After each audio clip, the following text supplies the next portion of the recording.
a means of waging war. And when we came across cases of systematic mass rape in the former Yugoslavia and Rwanda, we needed to stretch the law to charge it, because the law didn't deal with it. And the role played by women judges, two in particular, Navi Pillay, a fellow South African, now the United Nations High Commissioner for Human Rights, and she was a judge for 8 years in the Yugoslavia Tribunal. She pushed gender crime. And Judge Odio Benito of Costa Rica in the Yugoslavia Tribunal, now an outgoing judge on the International Criminal Court, acted similarly. She didn't have any difficulty twisting arms in the prosecutor's office, but the law advanced. If you look at the definition of gender crime in the Rome Statute for the International Criminal Court, you will see that it goes on for paragraph after paragraph defining systematic mass rape as a war crime, enforced pregnancy, enforced prostitution, all the terrible gender crimes that unfortunately have been committed in many wars. So the law's advanced. I've given gender as one of many examples that one can give. It stops false denials. Let me give perhaps the most graphic example I know. The Bosnian Serbs committed huge crimes in the former Yugoslavia.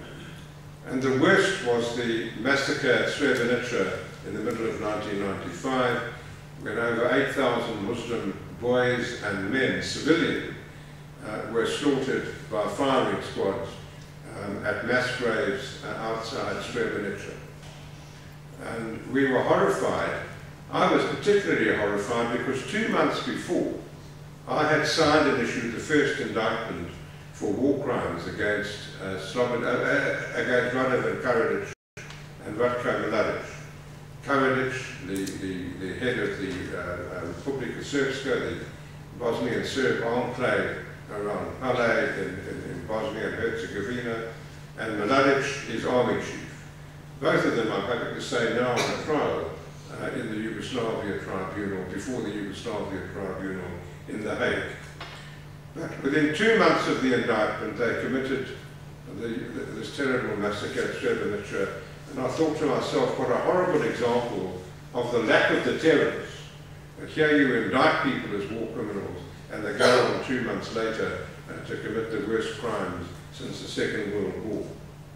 In any event, that's one of the disappointing aspects, I think, of justice generally, is the question of deterrence, and maybe we can talk about that later. But the story I want to tell you concerns a man called Drazen Erdemovic. Erdemovic was a half Croatian, half Bosnian, and he served in the Bosnian Serb army for reasons that I'm not sure I understand. But he first came onto my radar screen when I got a very anxious phone call in my office in The Hague from a journalist, a woman journalist for the American Broadcasting Corporation, ABC. She was operating out of the office in London. And she was distraught. She was beside herself with anguish, she was crying, and by the time I was able to calm her down, she told me that the reason for her upset was that her office had got a message that a man called Erdemovic had been in the Bosnian Serb army and had been in one of the firing squads outside Srebrenica, and he wanted to make a full confession on television. And he was prepared to meet a video team from ABC in Serbia, about 80 miles outside Belgrade.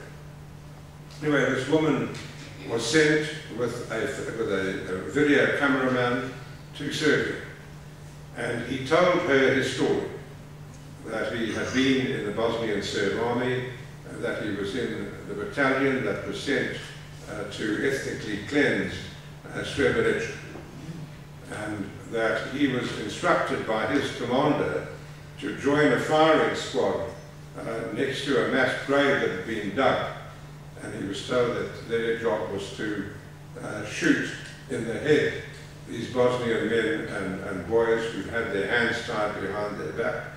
And he objected.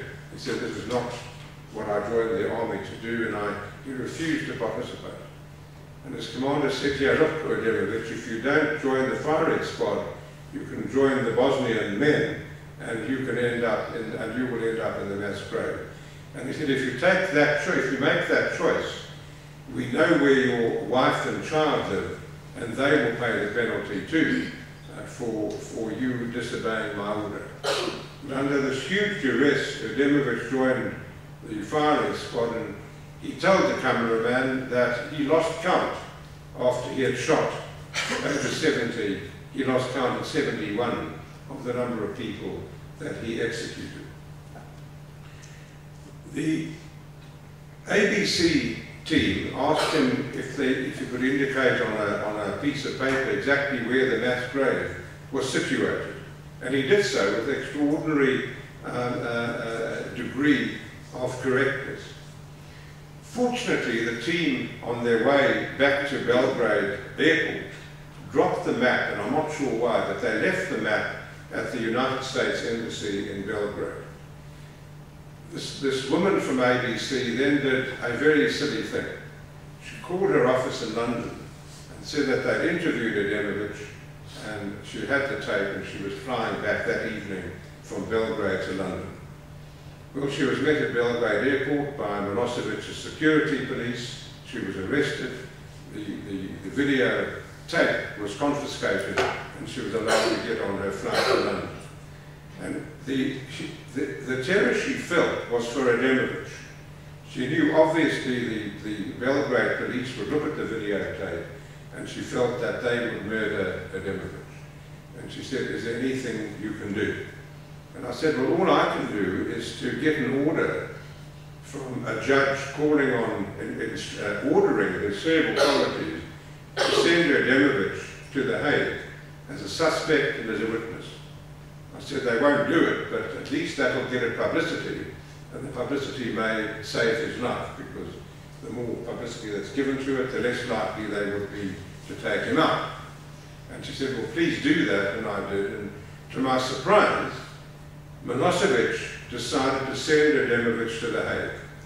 He did it for two reasons. Firstly, Richard Holbrooke, the American ambassador at that time dealing with Serbia, was offering Milosevic some financial goodie, which he needed and wanted.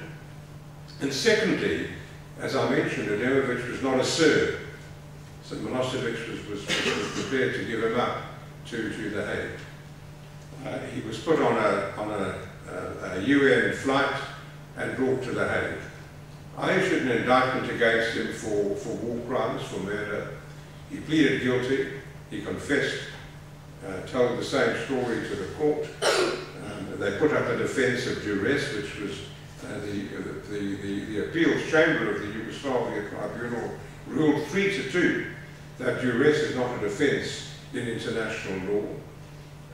But it is a factor to be taken into account in mitigation of sentence. Ademirovic ended up with a 7-year sentence, which is pretty light for the murder of well over 70 people, but he did confess, and he also offered to give evidence in other cases, which he has done. The point, why am I telling you this story?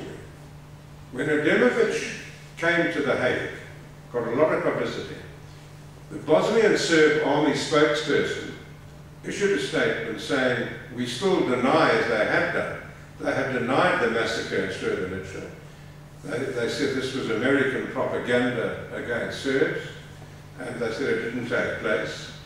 When we said there was a mass grave and we were going to get it exhumed, they denied there was a mass grave where we said it was, and Ademovic's map enabled us to identify it. And they said if there is a mass grave there, it will not contain dead from Srebrenica because it didn't happen. If there are dead there, it will be from some ancient battle when there was a war in that area.